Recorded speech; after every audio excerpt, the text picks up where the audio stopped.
اعوذ باللہ من الشیطان الرجیم بسم اللہ الرحمن الرحیم الحمد للہ رب العالمین والصلاة والسلام علی اشرف الانبیاء والمرسلین وعلی اہل بیتہ الطیبین الاطہرین الانجبین المظلومین المعصومین ولا سیما علی بقیت اللہ فی الارضین سلام علی طٰہٰ و یاسین اما بعد فقد بسم اللہ الرحمن الرحیم شہر رمضان الذی انزل فیہ القرآن ھدی للناس وبینات من الھدی والفرقان۔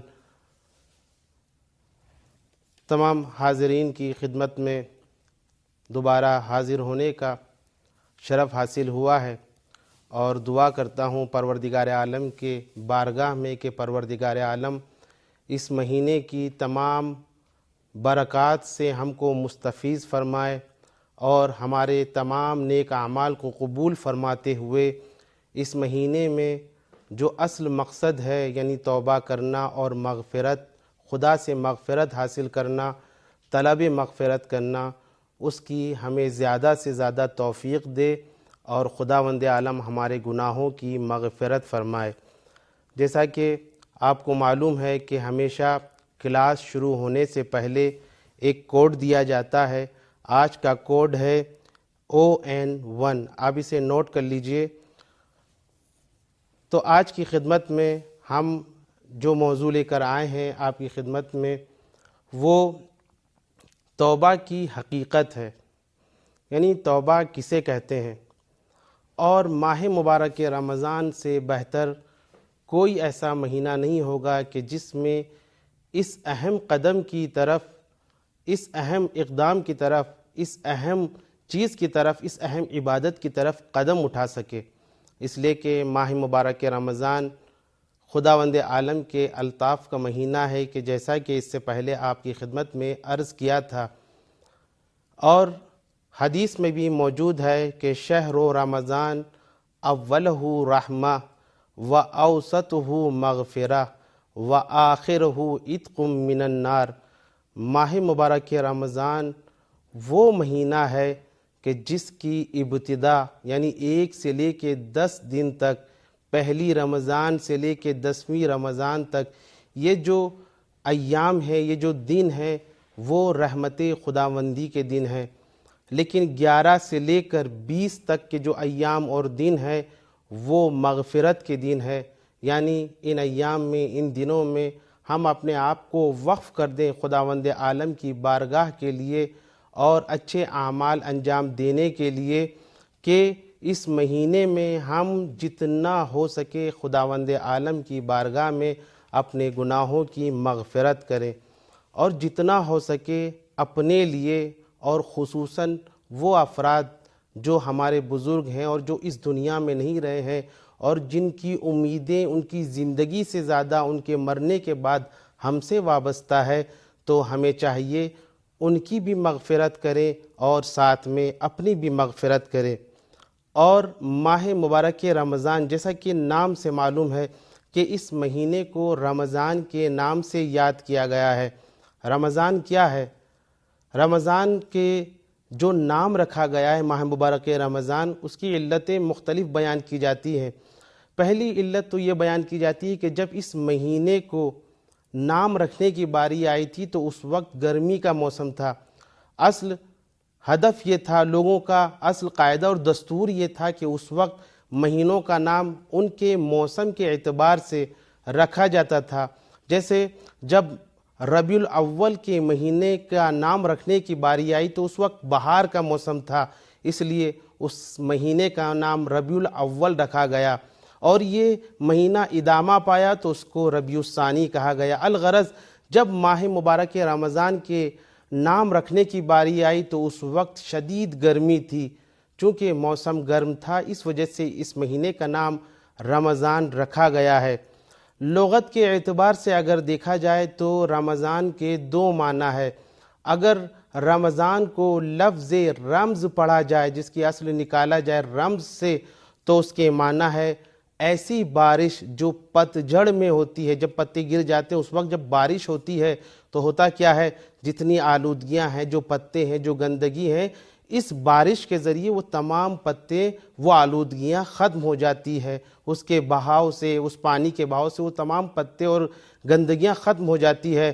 تو اگر اس وجہ تسمیہ کو ماہ مبارک رمضان پر تطبیق دی جائے تو اس سے بہتر کیا ہوگا کہ یہ مہینہ اللہ کی رحمتوں کے بارش کا مہینہ ہے، یہ مہینہ اللہ کی کرامتوں کے بارش کا مہینہ ہے، یہ مہینہ اللہ کے الطاف کی بارش کا مہینہ ہے، یہ مہینہ وہ مہینہ ہے کہ جس میں اللہ اپنے بندے سے خوش ہو جاتا ہے اور اس خوشی میں رحمتیں نازل کرتا ہے۔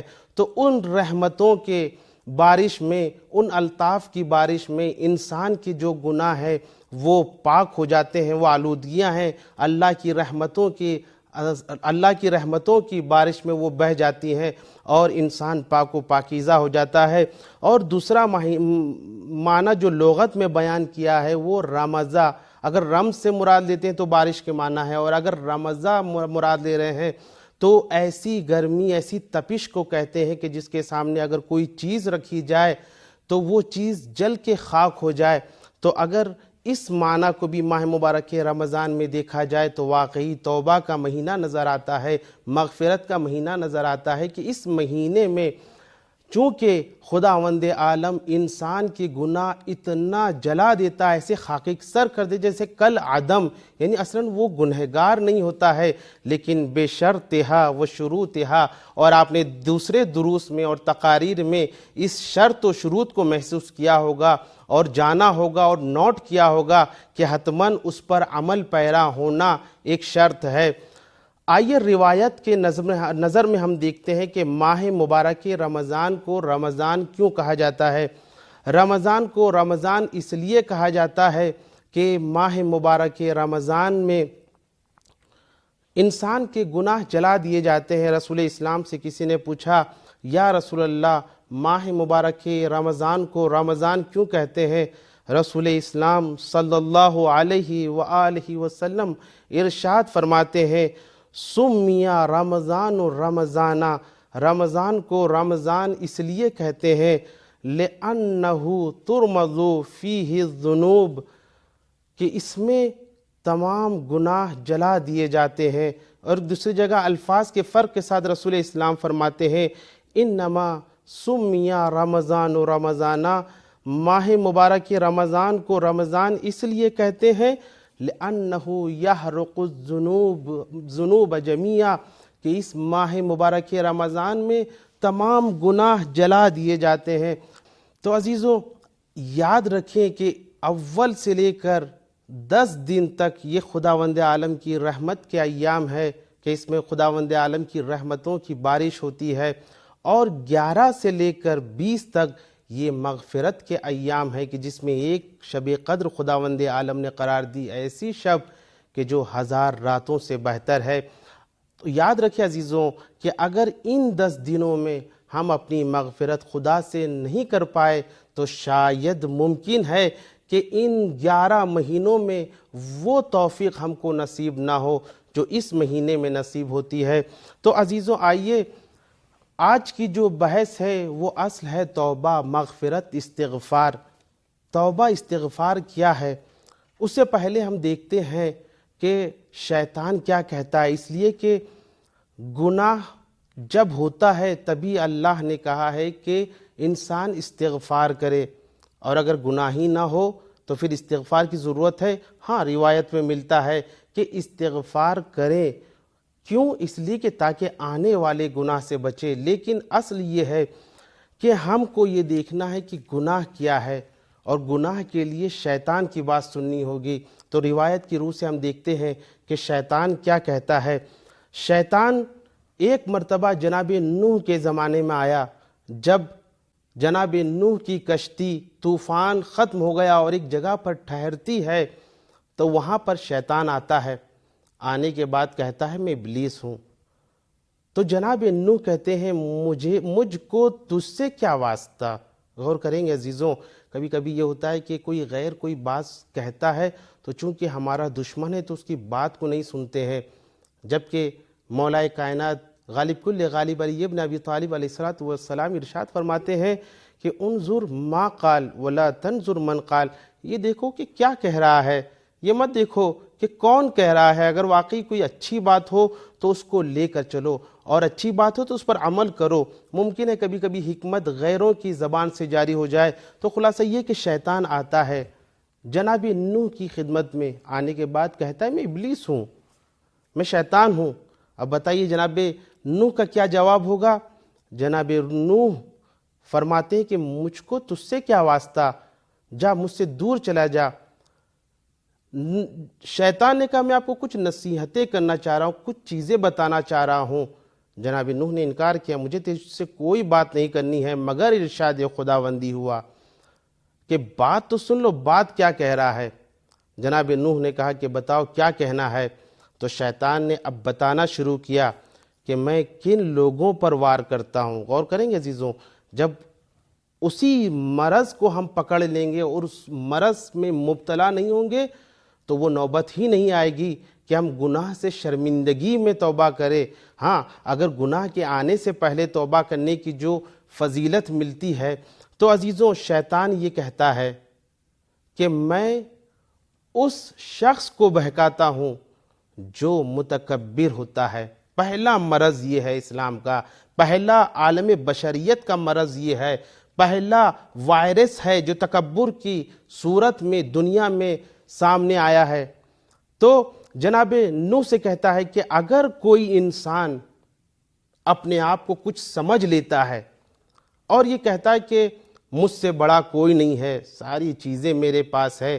اب عزیزوں ہمارے معاشرے میں بھی یہ ہوتا ہے کہ ذرا سا کسی کے پاس کچھ پیسہ ہو جاتا ہے اور ہمارے نوجوان اسلام کے لیے کچھ کرنا چاہتے ہیں اور کسی سے مانگ لیتے ہیں تو یہ کہتے ہیں، یہ فکر آ جاتی ہے کہ ہمارے پاس پیسہ ہے، ہم سے مانگ رہا ہے، جبکہ یہ نہیں دیکھ رہا ہے کہ اللہ نے یہ توفیق دی کہ اس سے مانگا جا رہا ہے اور یہ توفیق دی کہ وہ اسلام میں خرچہ کرے۔ مگر کیا ہوتا ہے، شیطان آتا ہے اور جیسے ہی انسان سوچا میں کچھ ہوں، میرے پاس پیسہ ہے، اس سے ہٹے، پیسے سے ہٹے۔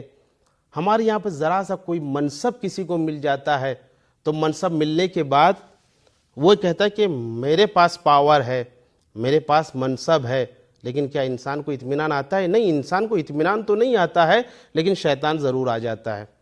یہاں پر شیطان آتا ہے، اس کو بہکانا شروع کرتا ہے۔ اب یہاں پر شیطان جناب نوح سے کہتا ہے کہ اگر کوئی انسان، دیکھیں مرض کو پکڑیں، اگر کوئی انسان اپنے آپ کو کچھ سمجھ لیتا ہے کہ میں کچھ ہوں اور تکبر کے درجے پر، تکبر کے اس معیار پر کہ جس کو اللہ نے منع کیا ہے کہ جہاں پر نہیں کرنا چاہیے، جب تکبر کرنے لگتا ہے تو شیطان کا کام آسان ہو جاتا ہے۔ اس کے بعد دوسری چیز بتاتی ہے، دوسری چیز شیطان اس کی طرف اشارہ کر رہا ہے کہ اے نوح، دوسری نصیحت میری یہ ہے کہ کبھی حرص نہ کرنا۔ دیکھیں در حقیقت شیطان نوح سے تو بول رہا ہے، لیکن خداوند عالم نوح کے ذریعے امت تک یہ بات پہنچانا چاہ رہا ہے۔ اس سے پہلے میں نے آپ کی خدمت میں عرض کیا تھا، اگر آپ نے نوٹ کیا ہو تو یہاں پر کہا کہ حرص ایسی چیز ہے، شیطان کہہ رہا ہے حرص ایسی چیز ہے کہ انسان کے اندر جیسے ہی آتی ہے میں وہاں پر وارد ہو جاتا ہوں، میں اس کو بہکانے لگتا ہوں۔ دنیا میں تکبر کے بعد جو دوسرا گناہ، یا جسے کہا جائے کہ ترک اولا، چونکہ نبی تھے، ترک اولا ہوا ہے، وہ حرص کی وجہ سے ہو۔ خداوند عالم نے منع کیا تھا، جناب آدم سے کہا تھا کہ پوری جنت تمہارے لیے ہے، جہاں چاہتے ہو جاؤ، جہاں تم رہ سکتے ہو رہو، اور جو کھا سکتے ہو کھاؤ، لیکن ولا تقربا ہذہ الشجرہ، مگر اس درخت کے نزدیک مت جانا۔ لیکن کیا ہوا؟ جناب آدم کے اندر حرص آئی۔ دیکھیں حرص کے یہاں پر دوسرے معنی ہوں گے، ترک اولا، اس کی خود ایک بحث ہے، لیکن شیطان یہ بتانا چاہ رہا ہے کہ انسان کے اندر حرص آئے، تو جناب آدم یہ حرص آئی، اس کا نتیجہ کیا ہوا؟ میں گیا فوراً، اور حرص کی وجہ سے جناب آدم کو جنت سے نکال دیا گیا۔ اب جناب آدم زمین پر، کس وجہ سے؟ حرص کی بنا پر۔ اب آئیے، خود اس کی تفصیل ہے، اس کی خود باتیں ہیں کہ انشاءاللہ آپ کو دوسرے دروس میں سننے کو ملے گا کہ یہ حرص کس معنی میں، یہ ترک اولا کس معنی میں۔ آئیے تیسری چیز جو شیطان کہنا چاہ رہا ہے اور اس امت کے لیے اور ہم لوگوں کے لیے ضروری ہے، ہم تمام لوگ نوجوان اور جوان اس بات کو غور سے سنیں کہ یہ شیطان کیا کہہ رہا ہے۔ شیطان کہہ رہا ہے کہ تیسری چیز ہے نامحرم کے ساتھ بیٹھنا۔ اگر ایک جوان لڑکا اور ایک جوان لڑکی تنہائی میں کہیں ملتے ہیں تو در حقیقت تنہا نہیں ہوتے ہیں، تیسرا میں ہوتا ہوں۔ غور کریں عزیزوں، بہت سے اس کے بارے میں سوال ہے، لیکن یہاں پر وہ گفتگو نہیں چلنے، اس لیے کہ ٹائم بہت کم ہے اور مطالب بہت زیادہ ہیں۔ یہاں پر جیسے ہی ایک جوان لڑکی اور لڑکے اکٹھا ہوتے ہیں تو فوراً شیطان یہ کہتا ہے وہ تنہا نہیں، میں بھی ساتھ میں ہوتا ہوں۔ اب ارشاد خداوندی ہوتا ہے جناب نوح کو، اے نوح شیطان کی نصیحتوں کو قبول کرو، مانو، اپنے دل میں بٹھا لو۔ اور کر رہے عزیزو، انظر ما قال ولا تنظر من قال۔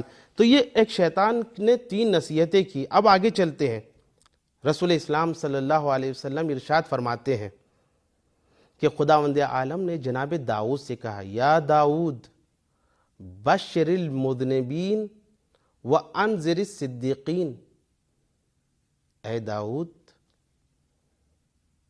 گنہگاروں کو بشارت دو اور صدیقین کو ڈراؤ۔ عجیب و غریب پیغام ہے خداوند عالم کا۔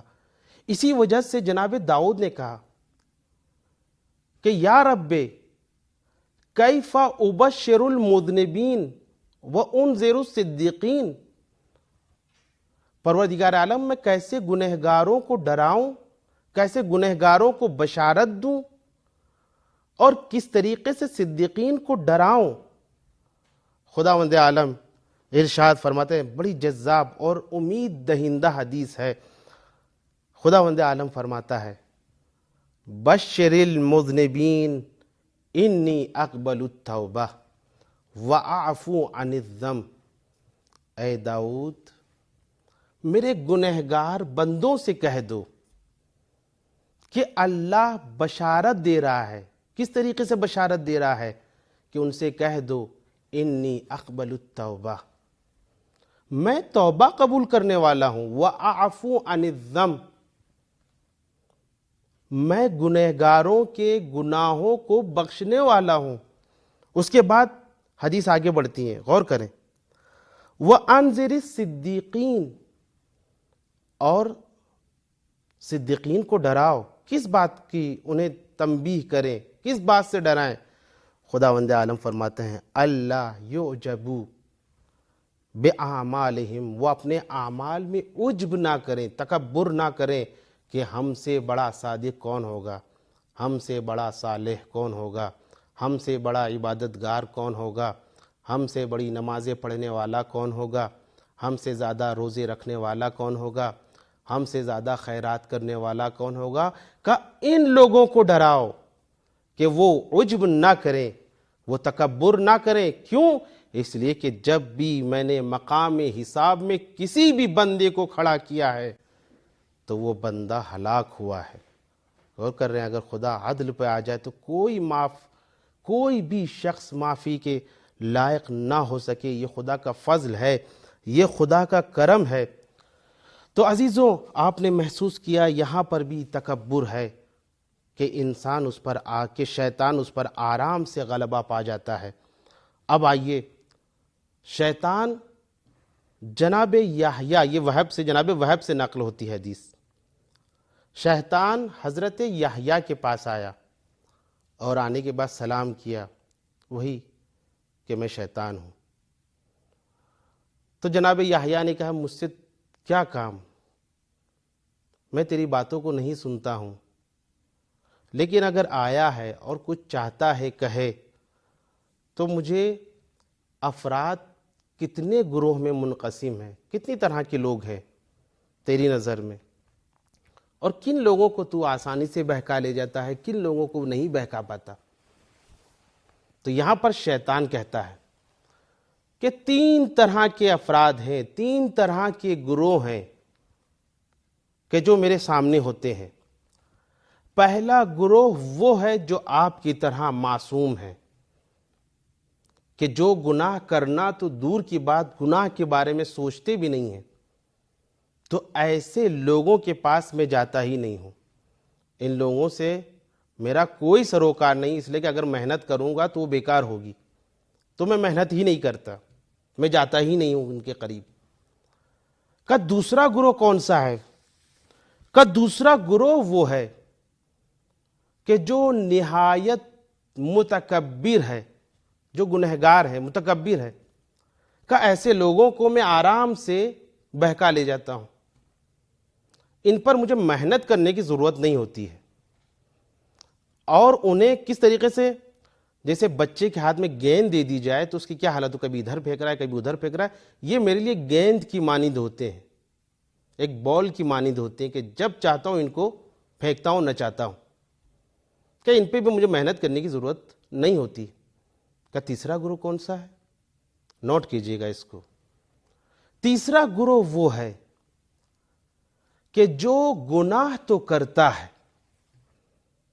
لیکن گناہ کرنے کے بعد شرمندہ ہو جاتا ہے، اور جب شرمندہ ہوتا ہے تو خدا سے توبہ کرتا ہے، تو جب گناہ کرتا ہے تو میں خوش ہو جاتا ہوں، لیکن جیسے ہی وہ توبہ کرتا ہے یہاں پر میرا کام بڑھ جاتا ہے، میں ہمیشہ ان کے اوپر محنت کرتا رہتا ہوں۔ یہ گروہ میرے لیے سردرد ہے، یہ گروہ میرے لیے بہت محنت ایجاد کرتا ہے۔ تو معلوم ہوا عزیزوں، 3 طرح کے گروہ ہیں۔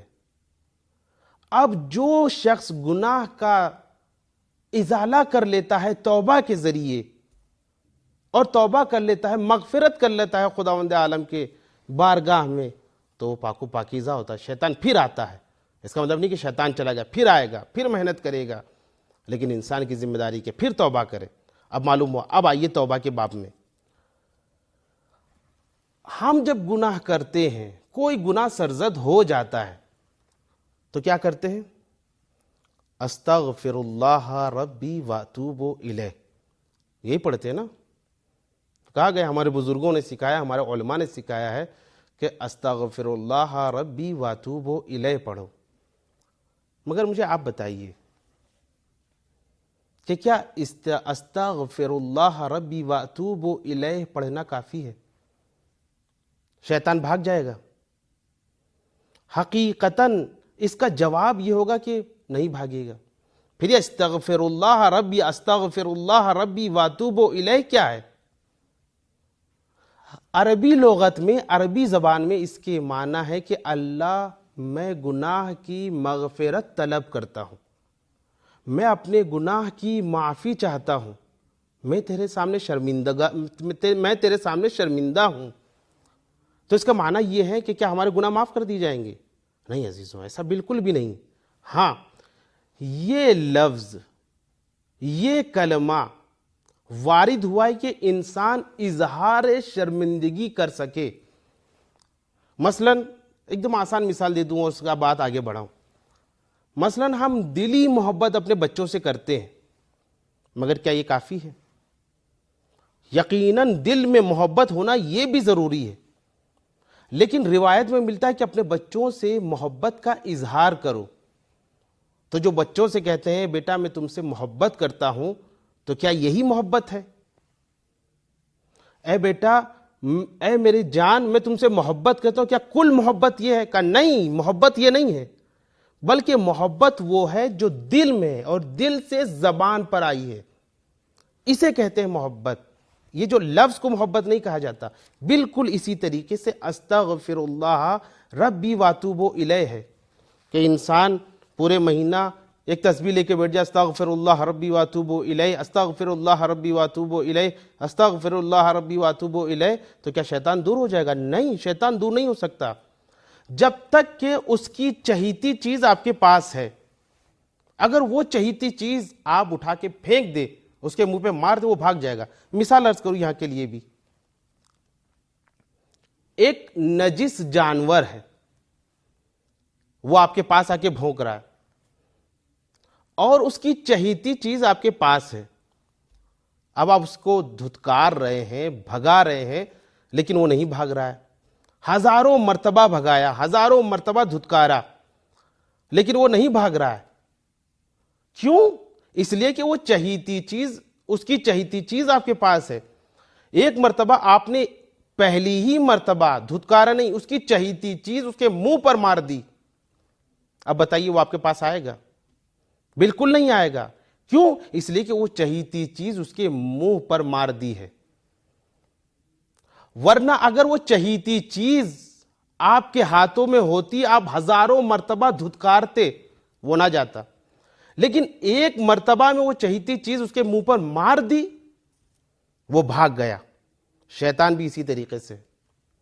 ہم ہزاروں مرتبہ استغفر اللہ ربی واتوب الیہ، استغفر اللہ ربی واتوب الیہ پڑھ لیں، لیکن شیطان نہیں بھاگنے والا. کب بھاگے گا؟ جب اس کی چہیتی چیز کو ہم اس کے منہ پر مار دیں. اس کی چہیتی چیز کیا ہے؟ تکبر کو دل سے نکال کے اس کے منہ پر مار دیں. چہیتی چیز کیا ہے؟ حرص کو اپنے دل سے نکال کر منہ پر مار دیں. چہیتی چیز کیا ہے؟ کہ حسد کی بیماری کو نکال کے اپنے دل سے نکال کے اس کو منہ پر مار دیں. بس دل سے اس کے منہ پر مارنا تھا کہ ایک مرتبہ انسان استغفر اللہ ربی واتوب الیہ کہے گا، شیطان بھاگ جائے گا. اس لیے کہ چہیتی چیز آپ کے پاس ہے ہی نہیں. لیکن چہیتی چیز اگر ہوگی، ہزاروں مرتبہ استغفار کیجئے، شیطان نہیں بھاگنے والا. تو اصل کہنے کا مقصد یہ ہے کہ استغفر اللہ ربی واتوب الیہ اس وقت کام آئے گا، اس وقت یہ کلمہ تاثیر گزار ہوگا جب اسے عملی جامہ پہنا دیا جائے، جب اس لفظ کے معنی، حقیقی معنی پر انسان عمل کر لے تو شیطان خود بخود بھاگ جائے گا.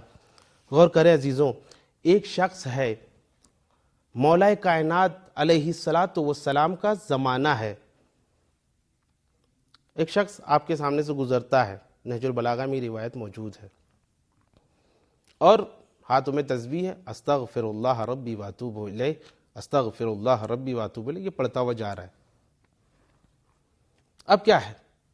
مولا کائنات نے اس کو مخاطب کیا کہ تم کیا سمجھتے ہو؟ استغفار کی حقیقت کو جانتے بھی ہو یا نہیں جانتے ہو؟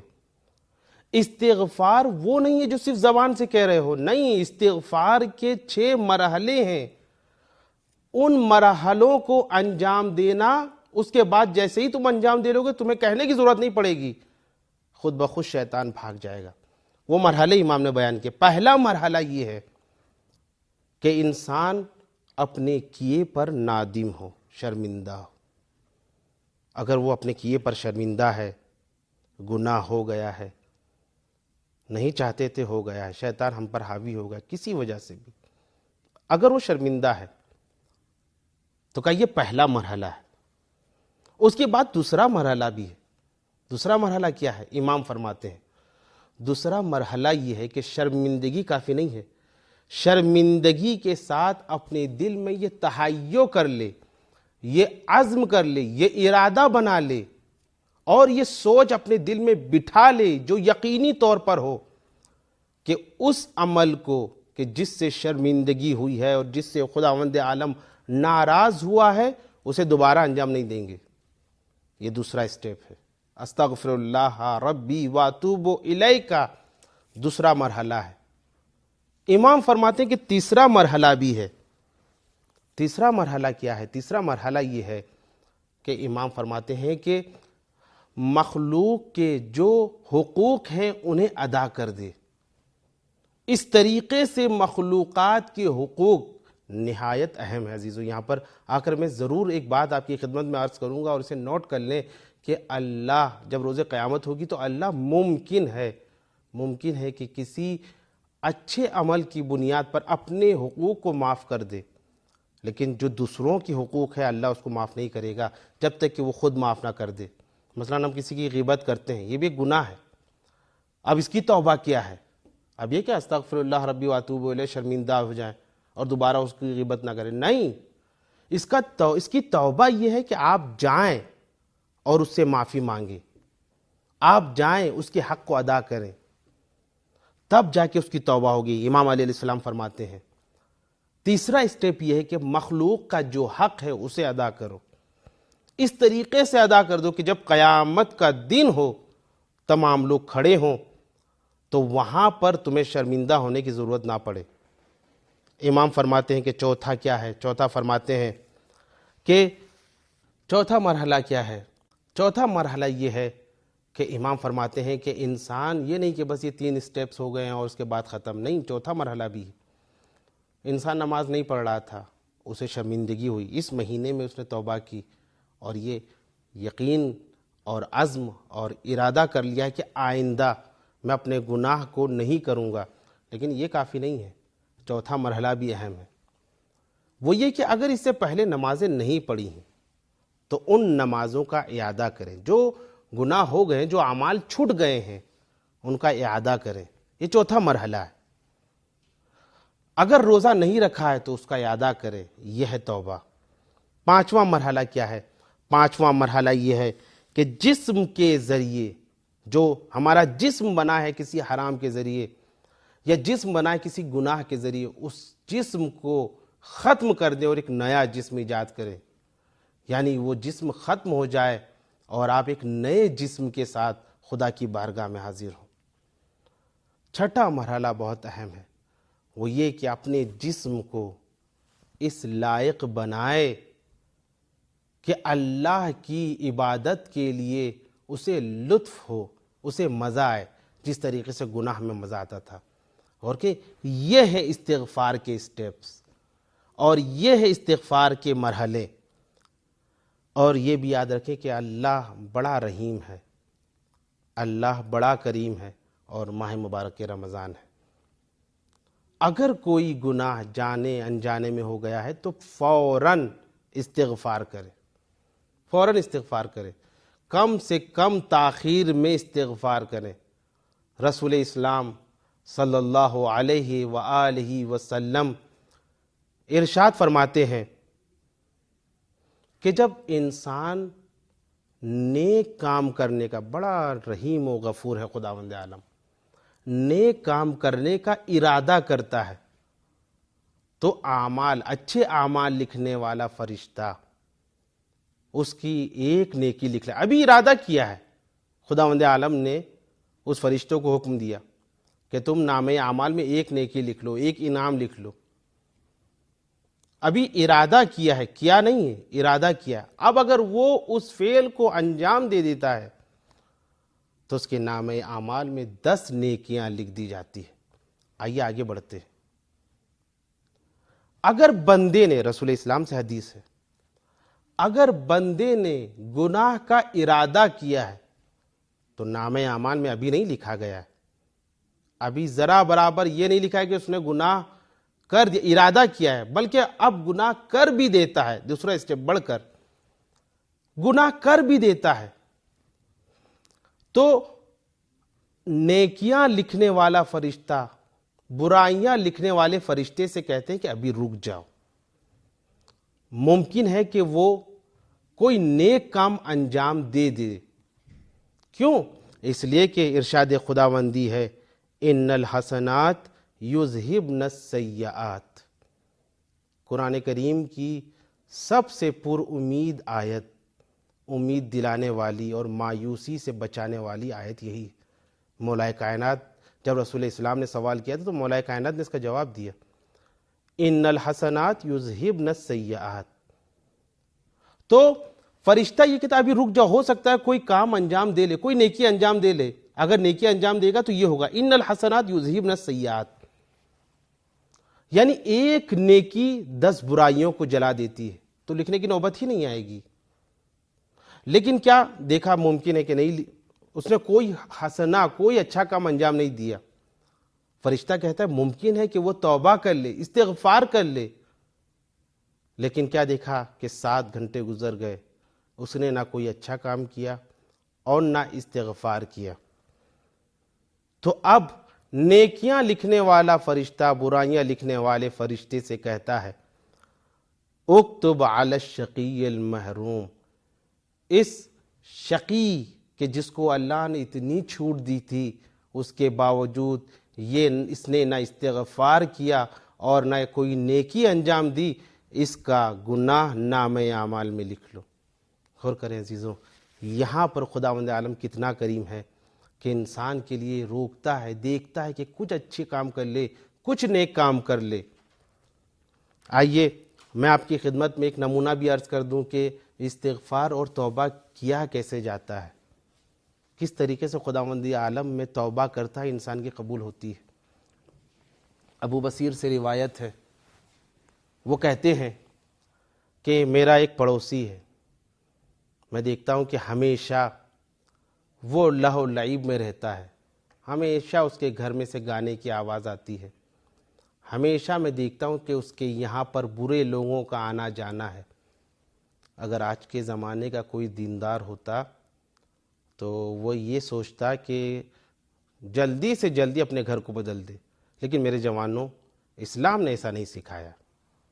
اسلام نے ہمسایوں کا، اسلام نے پڑوسیوں کی کچھ حقوق رکھے، اس میں حق یہی ہے کہ امر بالمعروف و نہی عن المنکر، اگر وہ گناہ میں مبتلا ہے تو ابو بصیر ہمیشہ اس کو سمجھاتے تھے کہ سمجھ جاؤ، ابھی بھی توبہ کر لو۔ ایک مرتبہ جناب ابو بصیر اس کو سمجھاتے ہیں، اور سمجھانے کے بعد کبھی کبھی خداوند عالم کس کو کیا توفیق دے دے، کیا اس کے لیے راہ فراہم کر دے۔ انسان کو مایوس نہیں ہونا چاہیے۔ لا تقنطوا من رحمت اللہ، میرے جوانوں اپنے ذہنوں میں بات ڈال دو کہ اللہ کی رحمت سے مایوس نہ ہو۔ ان اللہ یغفر الذنوب جميعا، اللہ تمام گناہوں کو معاف کر دے گا۔ مایوس نہیں ہونا ہے، لیکن اس کا مطلب یہ کہ سستی بھی نہیں کرنی ہے۔ اگر کوئی گناہ سرزد ہو گیا ہے تو آ جائیں اور اس بندے خدا کی طرح توبہ کرے جیسے اس نے کیا ہے۔ ابو بصیر ایک مرتبہ اس کو سمجھاتے ہیں، سمجھانے کے بعد وہ پڑوسی کہتا ہے کہ تم جانتے ہو کہ میں نے اتنے گناہ کیے ہیں، مجھے یہ بھی یقین ہوتا ہے، کبھی کبھی احساس ہوتا ہے کہ اللہ مجھے معاف نہیں کرے گا۔ ایک راستہ ہے۔ ابو بصیر نے کیا راستہ ہے بتاؤ؟ میرے پڑوسی ہے، مجھ پر حق ہے تمہارا، لہٰذا میں اس کو انجام دوں گا۔ وہ پڑوسی کہتا ہے کہ تم جب اپنے آقا مولا امام جعفر صادق علیہ السلام کی خدمت میں جانا تو میرے حال کو بیان کرنا، ممکن ہے کوئی راستہ نکل آئے۔ اس زمانے میں ابو بصیر جاتے ہیں، امام سے زیارت کی توفیق ہوتی ہے، امام کی خدمت میں بیٹھتے ہیں، بیٹھنے کے بعد کہتے ہیں، سارے مسائل پوچھ لیے، اب ہمسائے کی بات یاد آئی تو بتایا اس کی یہ حالات ہیں، اس نے یہ پیغام پہنچایا ہے، اور کہا کہ ممکن ہے امام جعفر صادق علیہ السلام کچھ کر سکیں، کوئی راستہ نکال سکیں۔ تو امام جعفر صادق علیہ السلام نے فرمایا، جاؤ اس سے کہہ دو اگر وہ گناہوں سے توبہ کر لیتا ہے تو میں اس کی جنت کا ضامن ہوں، میں اس کو جنت میں لے جاؤں گا۔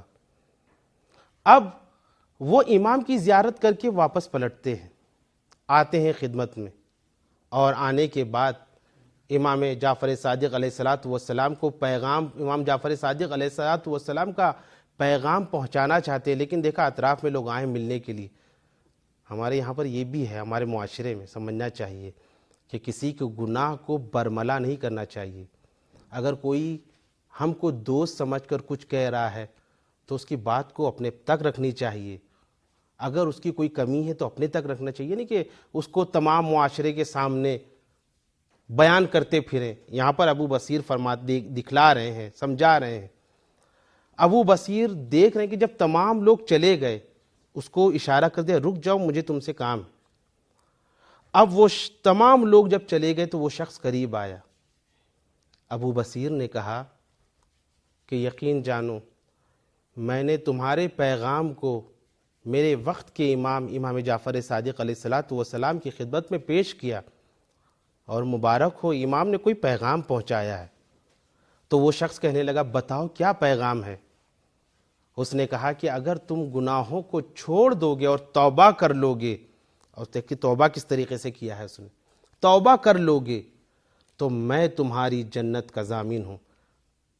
اس شخص کی آنکھوں میں آنسو آ جاتے ہیں، کیا دوبارہ کہو، کیا واقعی امام جعفر صادق علیہ الصلوۃ والسلام نے ایسا کہا ہے۔ اس نے دوبارہ دہرایا، ہاں امام جعفر صادق علیہ الصلوۃ والسلام نے فرمایا ہے کہ اگر تم توبہ کر لو گے تو وہ جنت کے ضامن ہیں۔ غور کریں عزیزوں، اب جیسے یہ سننا تھا کہ وہ گھر پہنچ گیا، جو حرام کی چیزیں تھی اس نے واپس کر دی، یہاں تک کہ خبر آئی کہ تم آ کے مجھ سے مل لو۔ ابو بصیر جاتے ہیں، دروازہ کھولتے ہیں، دیکھا وہ دروازے کے پیچھے کھڑا ہو گیا۔ ابو بصیر نے کہا کیوں چھپ رہے ہو؟ کہا تم نے تو کہا توبہ کرنے کے لیے، میرا توبہ کرنے کا طریقہ یہ کہ جو بھی حرام کی چیزیں تھیں میں نے واپس کر دی ہے، یہاں تک کہ میرے پاس کپڑے بھی نہیں ہیں، میں برہنہ ہوں اور چھپا ہوا ہوں۔ ابو بصیر گئے، اس کے لیے کپڑوں کا انتظام کیا، اس کے لیے کھانے کا انتظام کیا۔ چند دنوں کے بعد پھر پیغام آتا ہے کہ ابو بصیر مجھ سے مل لو۔ ابو بصیر گئے، کیا دیکھا وہ بیماری میں پڑے ہوئے ہیں۔ ابو بصیر نے کافی علاج کروایا لیکن کوئی فائدہ نہ ہوا۔ ایک مرتبہ جناب ابو بصیر ان کے سرہانے جاتے ہیں، جانے کے بعد بیٹھتے ہیں، کیا دیکھا اس کو غش طاری ہو گیا، وہ بے ہوش ہو گیا۔ اب جب غش سے تھوڑا افاقہ ہوا ہے، اے میرے جوانوں کبھی اللہ کی رحمت سے مایوس نہ ہونا اور توبہ کرنا تو ایسے کرنا۔ ابو بصیر فرماتے کہ جیسے ہی اس کو غش سے افاقہ ہوا تو اس نے آنکھیں کھول کر کہا اے ابو بصیر، میرے وقت کے امام نے اپنے وعدے کو پورا کیا ہے، مجھے جنت کی بشارت جو دی تھی مجھے جنت نظر آ رہی ہے۔